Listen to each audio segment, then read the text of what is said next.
Episode 15, Salep. Astaga Farhat, jaga mulutmu. Batin Farhat menggerutuki dirinya karena tidak bisa mengontrol diri.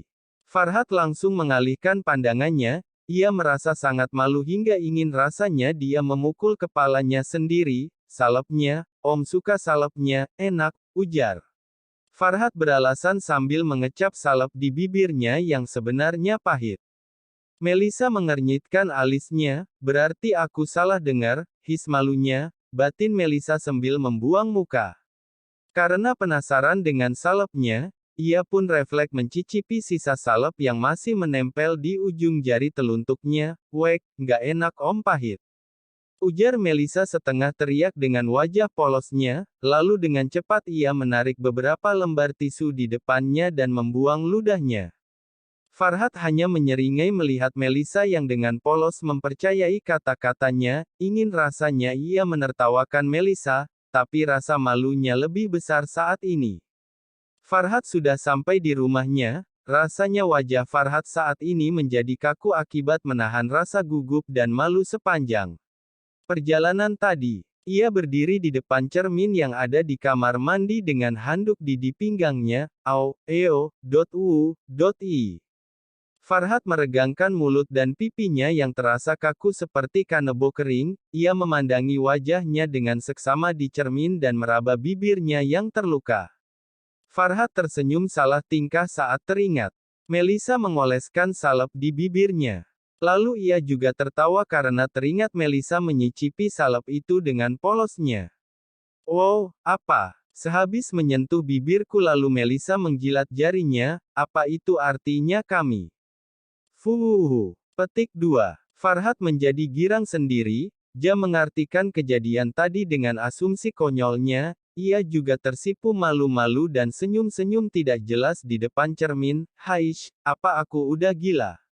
Gumam Farhat sambil memukul pipinya, tampaknya ia tersadar kalau dirinya seperti orang gila, bisa-bisanya kalau berpikiran begitu pada ponakanmu sendiri, tapi dia kan bukan saudara kandungku, berarti sah-sah aja kan kalau aku jatuh cinta dengannya.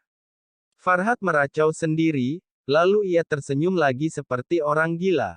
Di sisi lain, Melisa yang baru selesai mandi tampak sedang baringan di kasurnya, ia terus terbayang-bayang kejadian di mobil tadi, wajah dan senyuman Farhat terus saja melayang-layang di kepalanya, aku dengar jelas banget tadi kalau Om Farhat bilang suka sama aku, apa mungkin aku beneran salah dengar ya, kupingku masih sehat kan?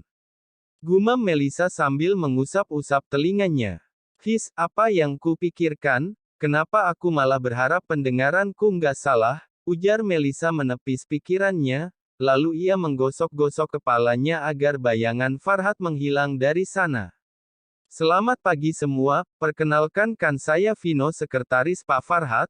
Hari ini saya sudah mulai bekerja lagi, semoga kita bisa bekerja sama ya, sapa Vino kepada semua karyawan baru di sana, ia baru kembali dari liburannya, karena Farhat menjanjikan apabila dia bisa memenangkan tender, maka Farhat akan memberinya cuti selama 2 minggu dan biaya liburan gratis sepuasnya.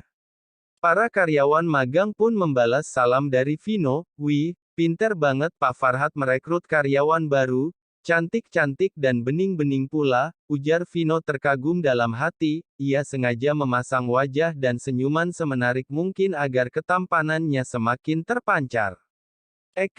Farhat sengaja mengejutkan Vino yang sedang menebar pesona, Pak Farhat, ujar Vino sedikit terkejut, belum puas liburannya? Tanya Farhat sambil menaikkan sebelah alisnya. Vino, sudah Pak, sudah, kalau gitu buruan kerja, tuh tugas kamu sudah menggunung di meja saya ujar Farhat, lalu ia masuk ke kantornya dan diikuti oleh Vino. Sementara itu Mila dan 5 orang lainnya sedang bekerja sama menyelesaikan desain interior rumah mewah yang akan digarap oleh perusahaan Toyos Property. Melisa, bagaimana? Sudah selesai? Tanya Mila. Ia menugaskan Melisa untuk merancang tata letak ruangan, sebentar lagi Bu, jawab Melisa cepat.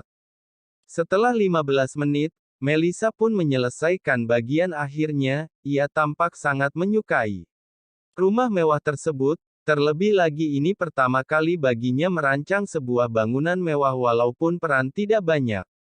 Saking menyukainya, Melissa mengirimkan desain rumah tersebut ke ponselnya agar menjadi kenang-kenangan. Siapa tahu besok aku bisa punya rumah bagus begini. Buk, ini udah selesai. Melissa menyerahkan flash disk yang berisikan file penting dan desain tersebut.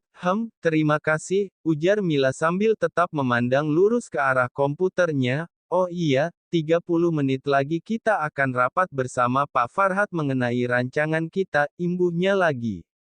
Baik Bu. Melissa pun segera pergi dari mejanya Mila, 5 menit sebelum rapat. Mila tampak sedang memeriksa file yang diberikan Melissa tadi. Bagus juga seleranya Melissa. Saat hendak menyalin filenya, tidak sengaja, Mila menekan tombol delete dan hanguslah hasil desain yang sudah berhari-hari ia mengerjakan mati-matian. Astaga, ya ampun. Bagaimana ini? Petik 2. Mila sangat panik dan ia tidak tahu harus berbuat apa, sementara yang lain sudah berkumpul di ruang rapat. Mila malah menghanguskan file penting yang akan dibahas nanti.